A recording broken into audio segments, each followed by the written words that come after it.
Bismillahirrahmanirrahim. Bismillahi wa bihamdi.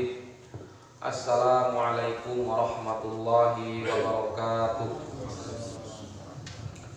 Alhamdulillah. Alhamdulillahi hamdan yuwafi ni'amahu wa yukafi'u mazidah.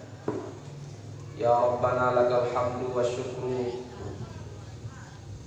kama yanbaghi li jalali wajhikal karimi wa 'azimi sultanik.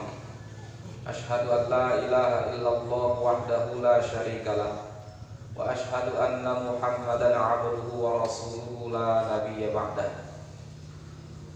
Allahumma salli wa sallim wa barik ala hadzal nabiyil karim wa ala alihi at-thayyibin at-tahirin wa ala sahabatihi wat tabi'in wa ala tabi'it tabi'in wa alaina ma'ahum bi ihsanin ila yaumiddin. Rabbi shrah li sadri wa yassir li amri wahlul 'uqdatam min lisani yafqahu qawli. Amma ba'du. Al-hadirun wal hadirat. Alhamdulillah,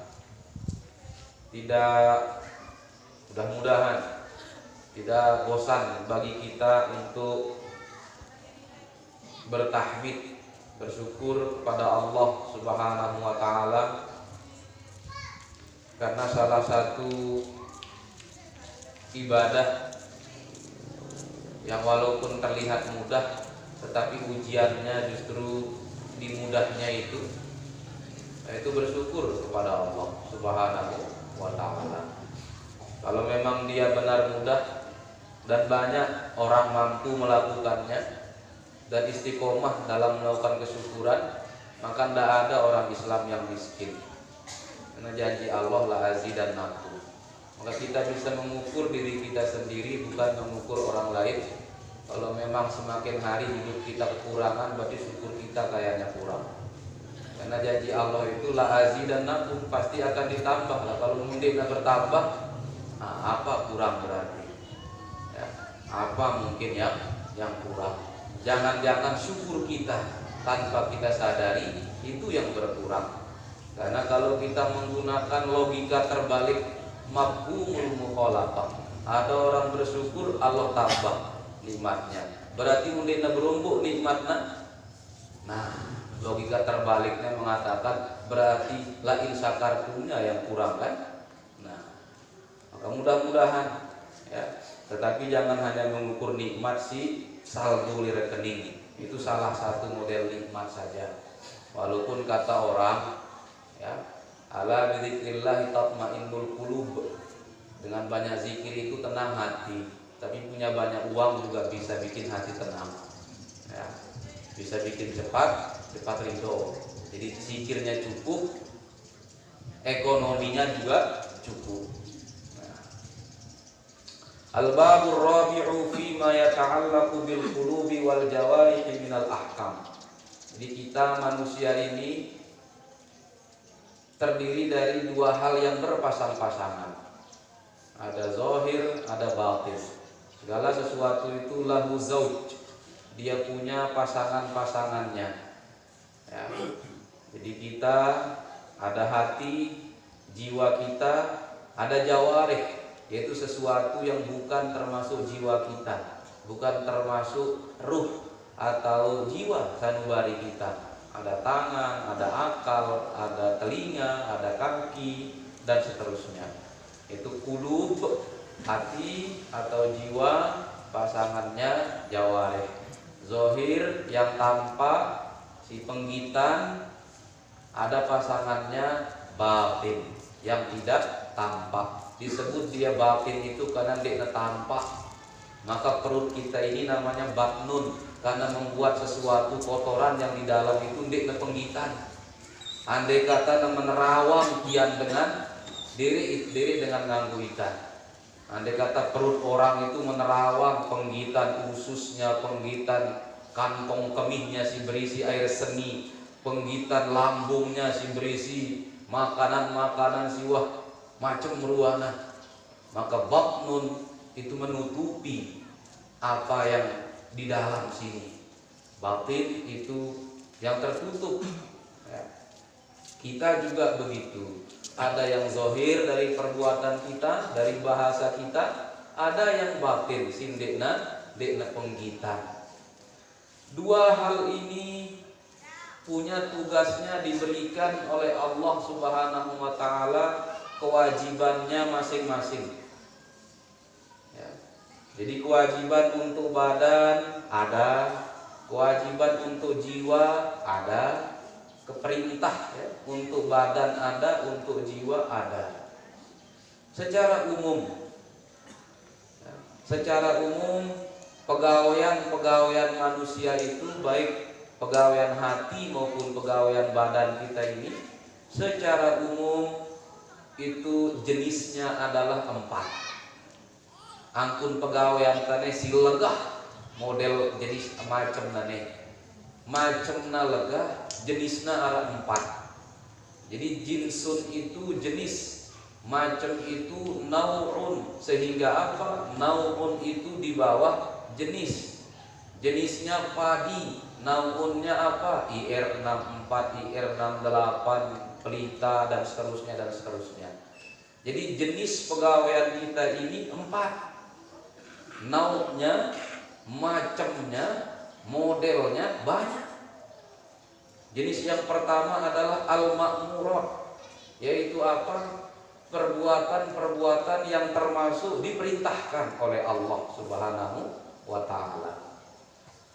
Kal irfani wal ihsan, seperti apa? Mencukupkan hati kita dengan pengetahuan dan mencukupkan badan kita dengan kebaikan.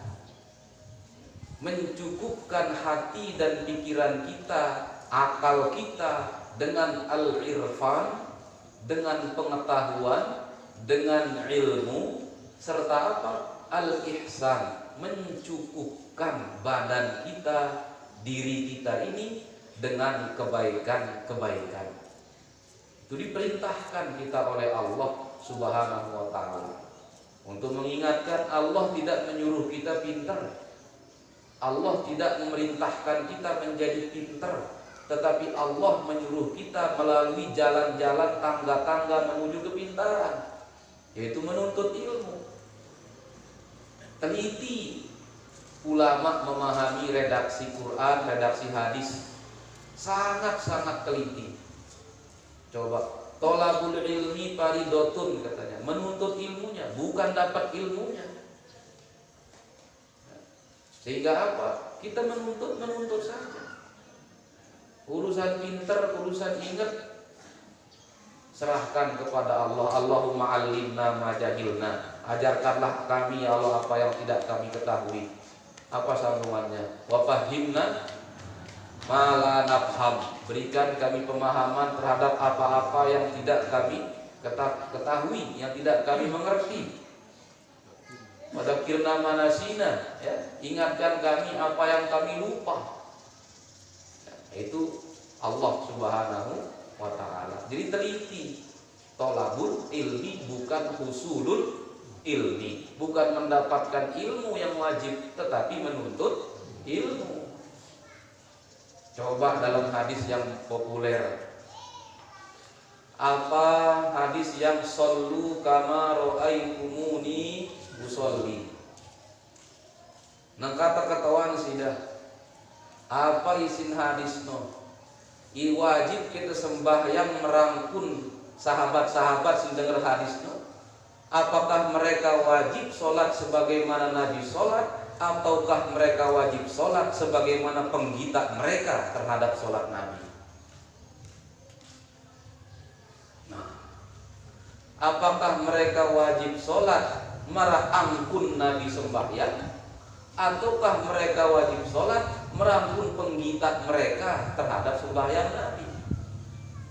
Si bebanina si Nabi solu sholatlah kama sebagaimana ro'aitumuni, penggita engkau, sebagaimana engkau melihat aku sholat. Bukan solu kama usolli, bukan sholatlah sebagaimana saya sholat. Tidak ada yang bisa mencontoh sholat Nabi secara sempurna dan total. Tetapi kewajiban dari Nabi terhadap sahabat dan untuk kita semua adalah beribadah sesuai penggita Sehingga arak sahabat melihat Nabi ngeneang pun beselekep, ngeneang pun sahabat beselekep. Arak sahabat ngita Nabi le bawa pusat sehingga beselekep, ngenong pun beselekep sahabat. Sehingga sahabat sing ngita Nabi beselekep le atas pusat, mobil pun beselekep le atas pusat. Walaupun narang pada abia pun kita Nabi jeung rubin nilai bawa pusat sona beselekep, au so sidaja diikutin apa sih kita dan aku diikutin apa sih kita ku karena Nabi nyuruh kita sembahyang sebagaimana ngumbe angkutan kita ya. Jadi wajar sahabat itu banyak modalnya arak sindekna beselekep, arak sindekna beselekep karena uang yang kita Nabi. Coba teliti, Nabi itu memberikan perintah. Kita tidak diwajibkan untuk sholat seperti sholat Nabi, tetapi kita diwajibkan sholat sebagaimana penggita terhadap sembahyang Nabi. Teliti juga ulama yang memaknainya. Contoh kedua, telitin perintah. Diriwayatkan dari Anas bin Malik radhiyallahu anhu, beliau ini sholat di belakang Nabi. Karena wahidun minna atau kana ahadun minna, riwayat itu saling mepet kakinya antara gerigi si kiri dan gerigi dengan selainno, jadi mepet. Coba kata ulama menjelaskan kita hadis ini. Pertama, apakah merapatkan saf seperti itu perintah Nabi atau bukan? Bukan. Nabi cuma nyuruh sawu suku pakum, bukan saling ginjal. Apakah Nabi pernah merapatkan saf? Wah, Nabi rapat safna.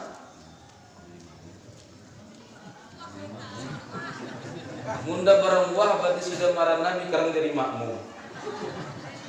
Karena mun imam jendek nepapah safna.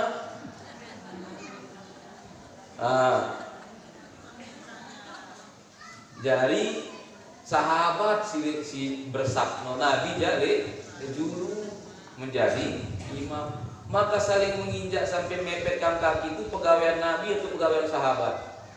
Pegawaian sahabat, jelas kayak poinnya. Si kedua, hadisnya mengatakan kana wahidun minna, salah suku di antara kami. Ini bahasa Anas bin Malik radhiyallahu anhu. Berarti apa? Sing gita dan dek nang gawena. Kan gita itu salah suku di antara sahabat kami ngeneang punah bersama. Berarti ya si begita jadi dia negawena. Maka sampai merapatkan kena kaki sama kaki itu arah sekedik sahabat gawena legahan sindikna gawena. Maka apa kesimpulannya? Pertama, dengan uang punda terus dan nyaman silahkan. Lagu mundang ngempit pegawaian sahabat silegahan ndek bena bedempetan mundang ngempit pegawaian sahabat silegahan. Sehingga lurusnya saf itu baik lurus ke depan maupun ke samping. Ukuran lurus safno embe inan naik atau tumit.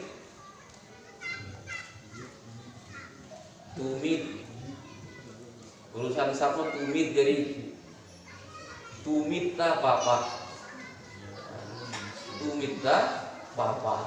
Ndek be inan nenta, mun inan nenta arak dengan kemudian, arak dengan duluan, arak dengan biluan, nena arak si portean. Ya. Jadi tumit tak si papa. Perintah ini si pertama al-ma'murat, yaitu perbuatan-perbuatan kita yang kita lakukan karena ada perintah untuk melakukannya. Dan yang pertama sekali sebelum melakukan perintah adalah memahami isi perintah. Mumbe angkun terpaham apakah kita betul mengerti isi perintah Nabi.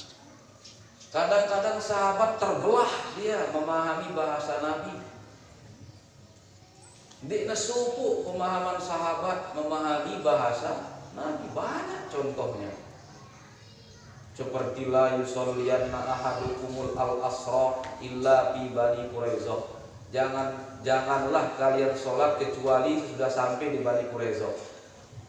Arak sahabatnya sekelompok sahabat iman telan sembahyang melalui Bani Quraisyah yang nabinya. Arak sahabatnya dek mungkin perintah Nabi bertabrakan dengan perintah Nabi si lain. Si nyuruh kita sembahyang. Jangan sampai telat. Muna manoja yang pun Nabi nyuruh kita nyerepek gini. Ya ampun Nabi nyuruh kita nyerepek. Begitu perintah ini bertentangan dengan perintah yang lain yang lebih kuat, maka perintah kedua itu diartikan lain. Maka sekali lagi seperti disampaikan kemarin di Musola Al-Abrar Syekh Abdul Aziz Asy-Syahawi, bermazhab itu adalah cara beragama yang paling bisa dipertanggungjawabkan di julun Allah Subhanahu wa taala. Keruan tepetanggu. Dek tepetanggu dirita. Karena ditulah metanggu dirita jelas siapa yang kita ikuti. Cara beragama yang paling bisa dipertanggungjawabkan adalah bermazhab. Dipertanggungjawabkan secara hadis nakli, Quran dan hadis banyak buktinya. Dipertanggungjawabkan secara logika, nalar, maupun secara fakta-fakta sejarah. Lekan lek DIB itadang bermazhab. Lekan tahun kira 100 Hijriah dengan bermazhab. Lekan abad kedua Hijriah dengan bermazhab. Karena mazhab itu adalah apa? Metode, cara untuk memahami. Cara untuk memahami. Maka yang pertama perintah. Dan alhamdulillah ulama-ulama sudah menyelesaikan untuk kita apa kenang perintah Allah, apa kenang perintah Rasulullah Sallallahu Alaihi Wasallam. Aman juga. Yang kedua, jenis perbuatan manusia yang kedua adalah manhiyat, pegawaian si terlarang.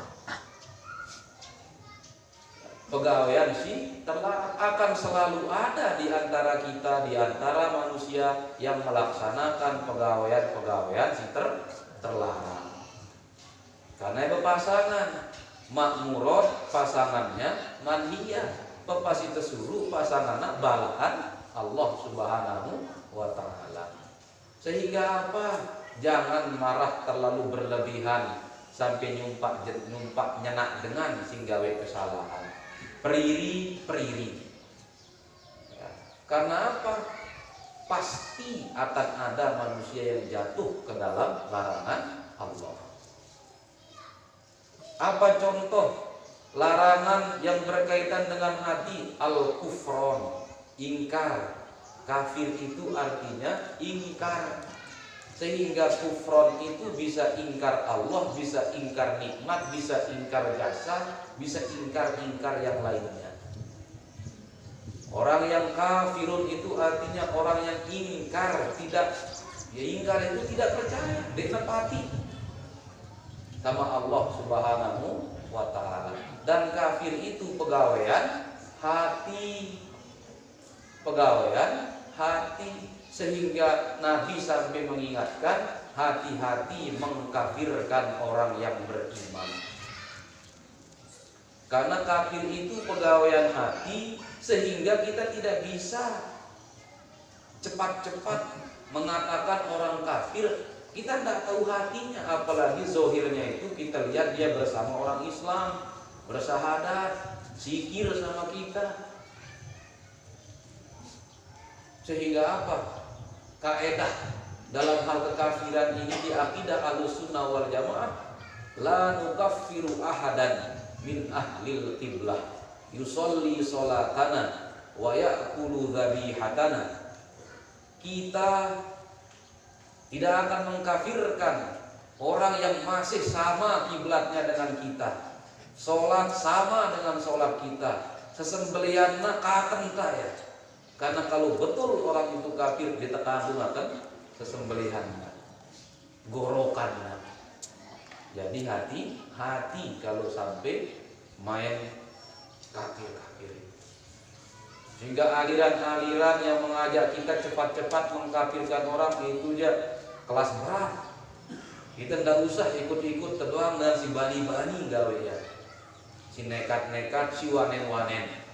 Kalau kita ndak usah, karena memang kita harus ngapirang dengan diri diupakta ngapirang dengan. Lalu salahna luar biasa belita. Munna kena diri upakna, munna salah beli salahna. Misalnya Anda kafir katanya. Ternyata benar orang itu kafir. Tidak dapat pahala yang mengatakan Anda kafir itu.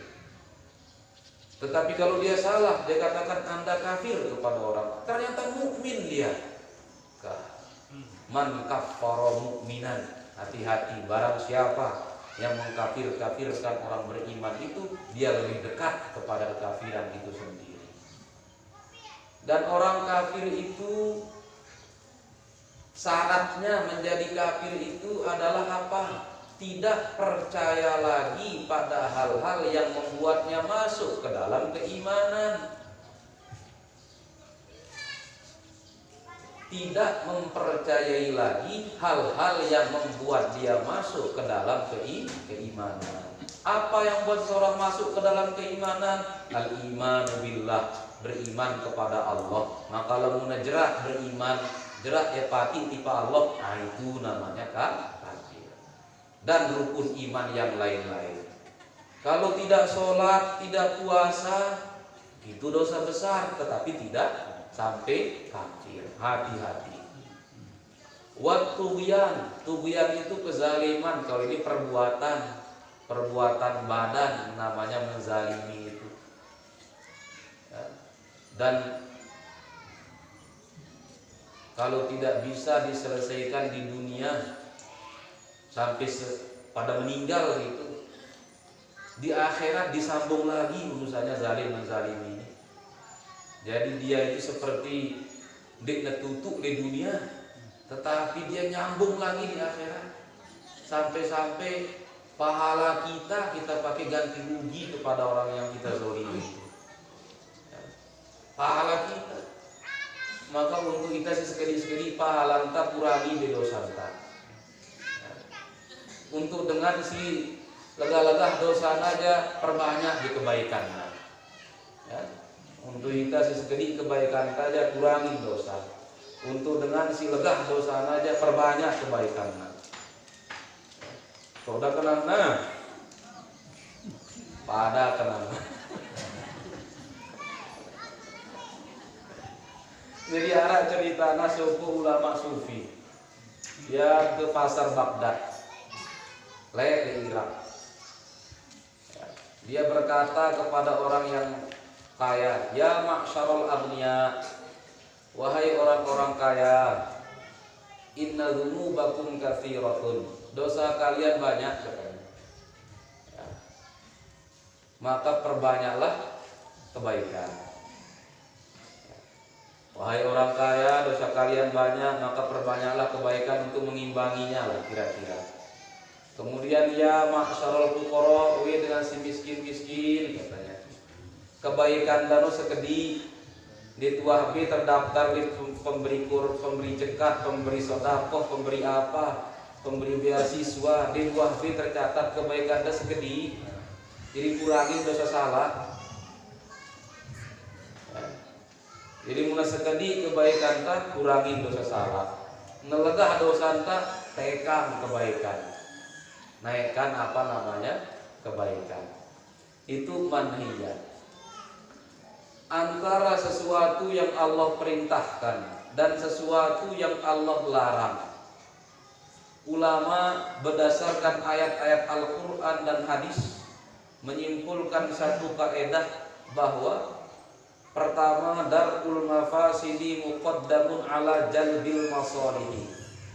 Mencegah diri dari kemudaratan lebih diutamakan daripada mendapatkan kemanfaatan. Apa artinya? I'tina usyari' bin nawahi asyaddu min i'tinaihi bil awamir. kemilik Allah, agar hambanya tidak terjatuh ke dalam kemaksiatan larangan Allah, lebih besar daripada kemilik Allah agar hambanya melaksanakan kebaikan. Kemilik Allah agar hamba-hambanya tidak jatuh ke dalam larangan Allah asyaddu, lebih kuat, lebih besar, min i'tinaihi, daripada perhatian Allah agar hamba-hambanya melaksanakan ketaatan. Karena Nabi pernah berpesan, ya, Nabi pernah berpesan, ma nahaitukum anhu fajtanibuhu wa ma amartukum bihi fa'tu minhu mastata'tum. Apa-apa yang saya larang engkau melakukannya, jauhi secara total, mutlak.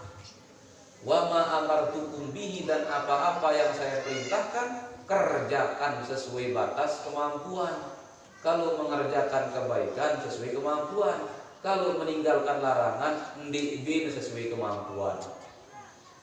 Mun meninggalkan larangan sesuai kemampuan ya berarti kadang-kadang ya lain ceritanya lah. Kalau meninggalkan larangan sesuai kemampuan, misalnya zina dilarang, yang delik-delik kubu jama gulung diriku payu, nah berarti kena sinagawe. Mun melaksanakan meninggalkan larangan sesuai kemampuan. Dari hadis itu lahirlah kaidah ulama yang tadi, yaitu apa? Kehendak Allah kepada hambanya agar hambanya meninggalkan larangan Allah lebih tinggi, lebih besar daripada kemilik atau kehendak Allah agar hambanya melaksanakan ketaatan. Turunan kaidah ini ada ucapan orang-orang ahli tasawuf, ya, laisa sya'nu inda ahlillahi bikasratit ta'ati wal ibadat, wa innama sya'nu indahum bitarqil ma'asi wal mukhalafati wa jitinabil syubhat. Ahlullah, orang-orang yang dekat dengan Allah itu pertama fokusnya bukan melaksanakan ibadah banyak-banyak, bukan menumpuk ibadah banyak-banyak. Fokus pertama adalah ngumbe angkuna terhindar dulu rekan salah. Keamanan dulu nepeta si ahlullah. Keamanan. Andai kata sekedi salah denganmu, ya beda sekedi kerja kebaikan, legahan kebaikan kesedih sekedi sudah aman sudah. Pokoknya arah sisa maksiat kurangin toat, nah arah plus natono maksiatnya 10 taatnya 15, nah sisa 5 pada masuk aman sudah. Jadi pokoknya beri lebihan sekedi. Arah dengan sekedi sembahyangnya seperti orang Badui yang bertanya kepada Nabi, dia tidak akan melaksanakan ibadah sunnah. Ada ulul jannata qala na'am. Dia bukan gawe sunat-sunat, saya hanya cukup yang wajib-wajib. Apakah masuk surga?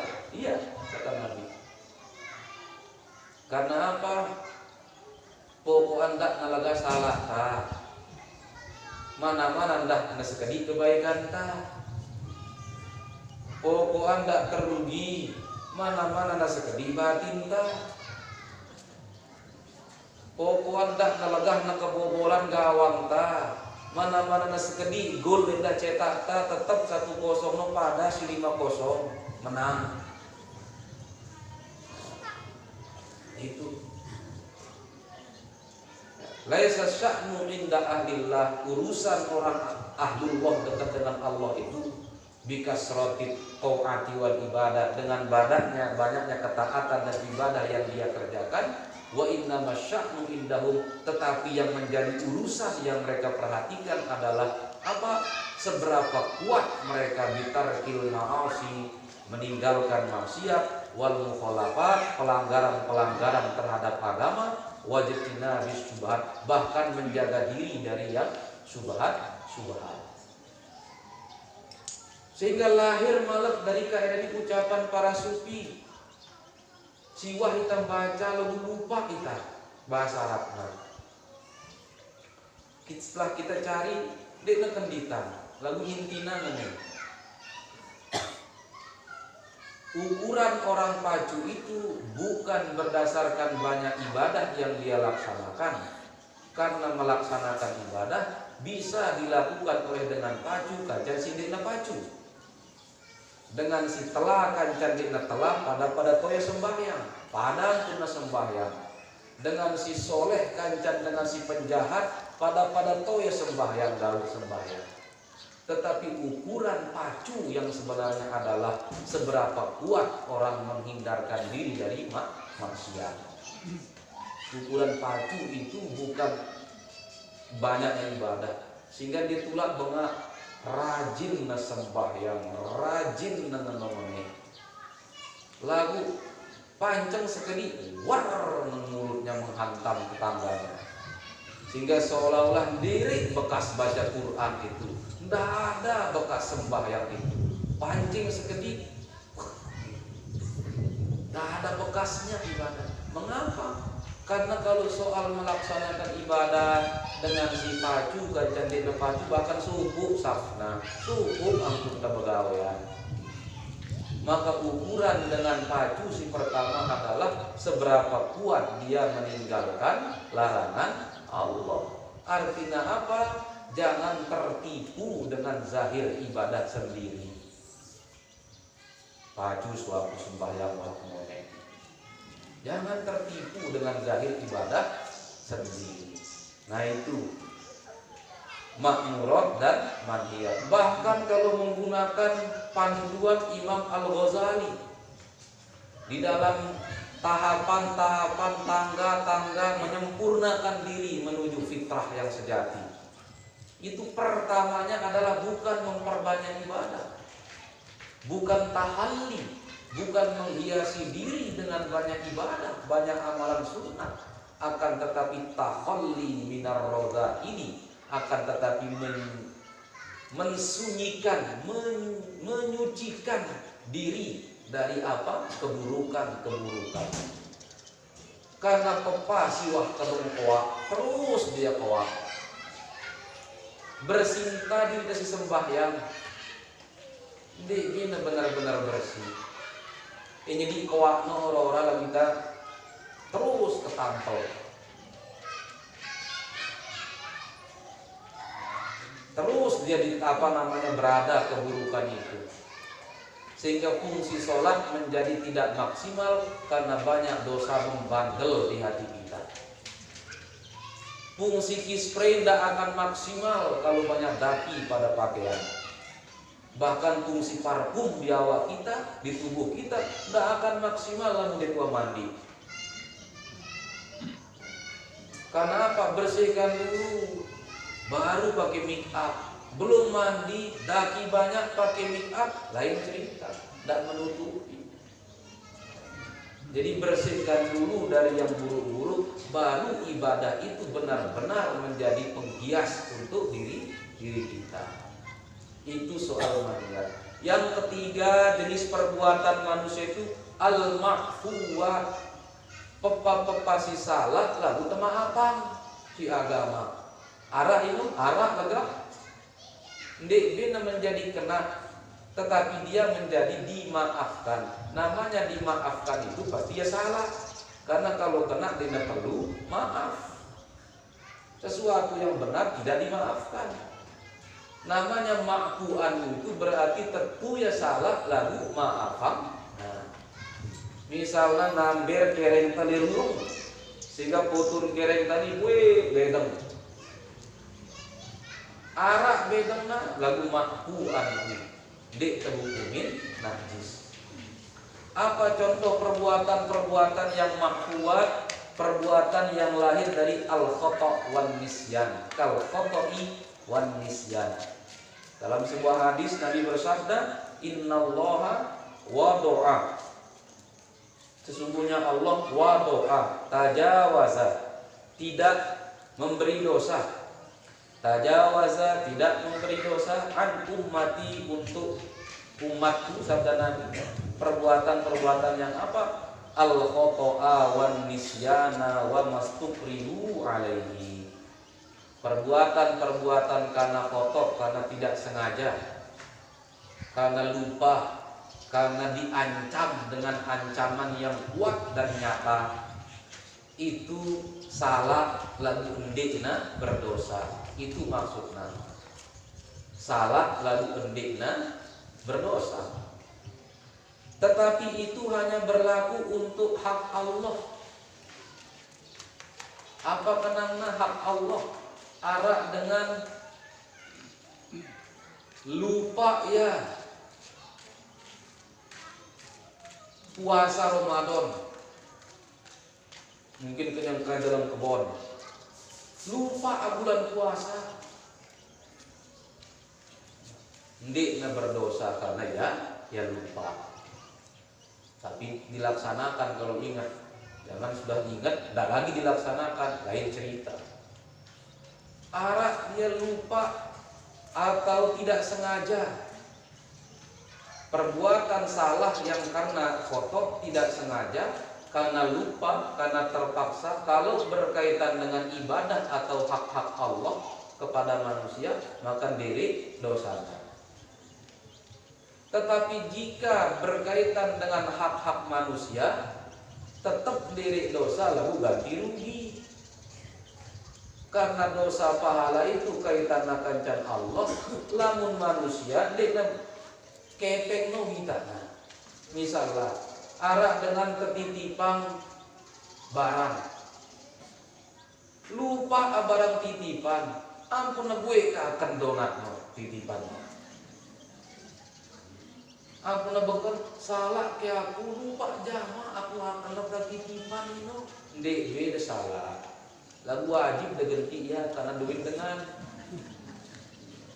Jadi secara hak Allah delekan seginda ada dosa aman. Lagu hak manusia bagaimanapun itu barang orang. Walaupun dia lakukan secara tidak sengaja. Nyedut jera runggu, lupa lenteng tipak pagar dengan pagar nu ngalu keren misalnya nyala dek ku sengaja tentu dek na berdosa dek na sengaja lagu apa na berhenti atau dek berhenti kecuali musipin dua jauh pas di dula wah lain cerita karena guna barang dek dula wah berarti tetap na berkewajiban berhenti kewala dia dibebaskan dari kewajiban. Sehingga perbuatan yang datang karena lupa, karena tidak sengaja, karena diancam atau terpaksa, kalau itu berkaitan dengan ibadah hak Allah, dia aman, tidak ada dosa. Misalnya melewas ya, genam melewas po, bentung otak dengan sini. Dia berdosa karena memang dia sengaja. Lagu munara misalnya ternyata sama dokter dengan ganti rugi, ya dia ganti rugi walaupun dekna sengaja. Sehingga muntah berhondalin musim hujan jangan meremehkan ngekena kereng dengan gara-gara sidang ngebut dedeket tai. Memang dia sengaja ngenain dengan.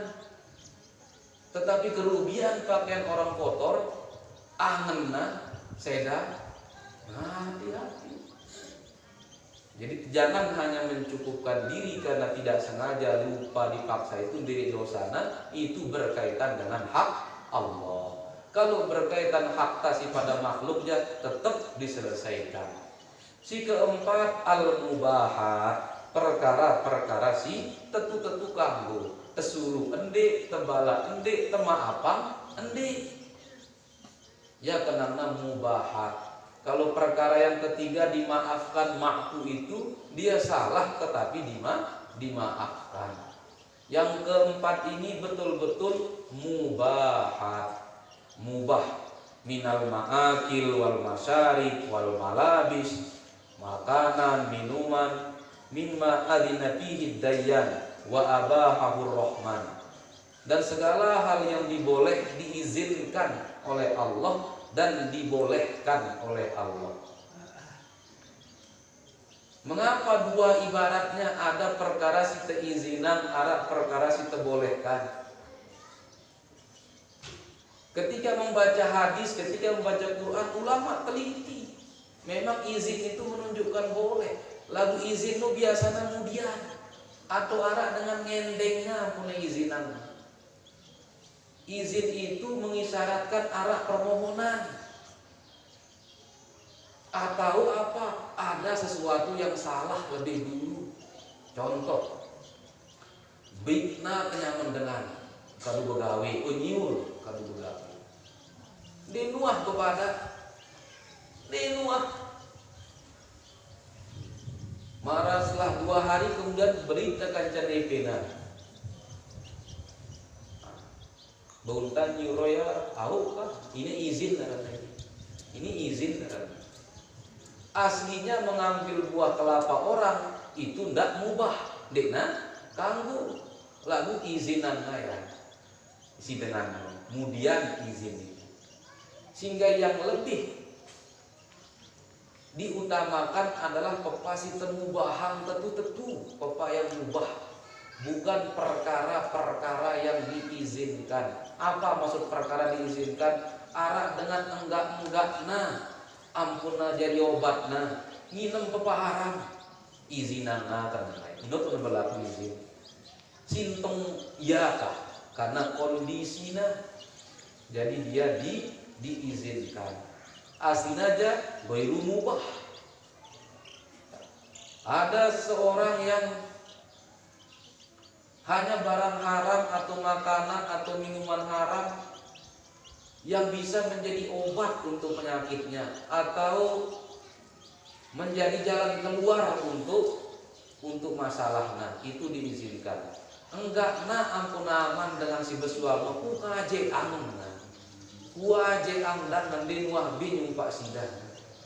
Ya lalu dengar ku dengan burgah berita nyumpa aku di nuah bede dek pati dengan aku pati di nuah bi nyumpa sidan.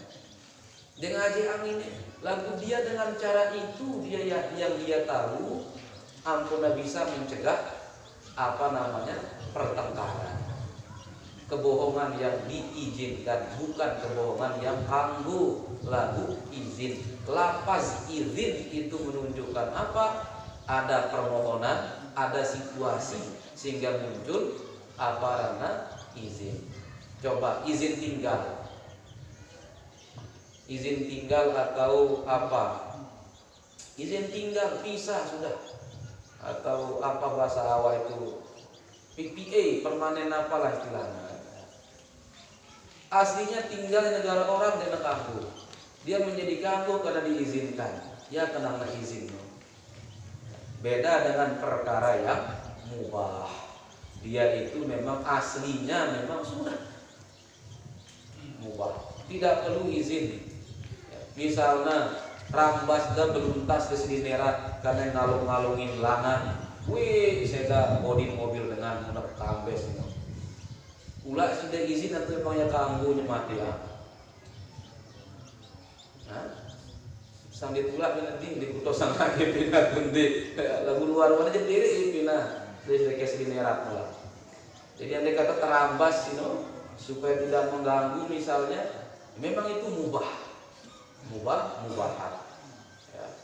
Nah itu jenis-jenis perbuatan kita. Sehingga mana yang kita perhatikan, berusaha untuk tidak jatuh ke dalam larangan dulu. Daripada menumpuk kebaikan tetapi tidak peduli pada larangan, nanti semakin double kesalahan-kesalahan kita.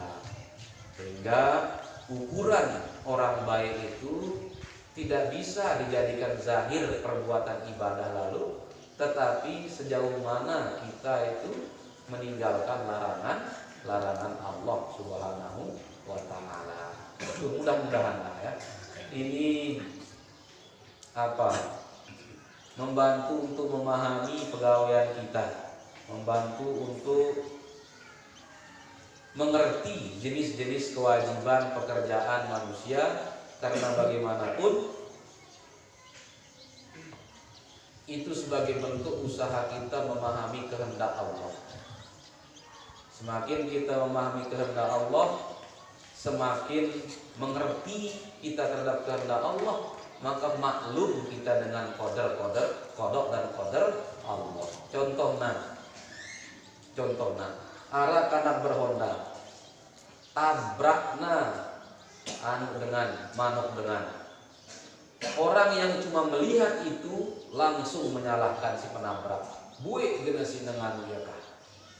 Lalu ternyata badakna ya gupoh-gupoh inana tambah IGD. Kah. Setelah dah mengerti kumbenam pun ngabut, oh, aukah akan sei-sei sumliana tambah IGD jadi gupoh dah musuhan. Jadi menambah pengetahuan itu membuat kita semakin mengerti kemilik Allah Subhanahu wa taala, hikmah-hikmah dari qada dan qadar Allah. Allahumma 'allimna ma jahilna wa dzakkirna ma nussina wa fahimna ma la nafham wa zidna ilman wa alhiqna bis salihin. Allahumma alhiqna wa ahlik ahlana bis salihin. Allahumma ja'alna wa dzurriyyatana wa man ahabbana fika min ibadikas salihin. Wallahu muwaffiq wal hadi ila sabilir rasyad. Wassalamualaikum warahmatullahi wabarakatuh. Bismillahirrahmanirrahim. Rabbana anfa'na bima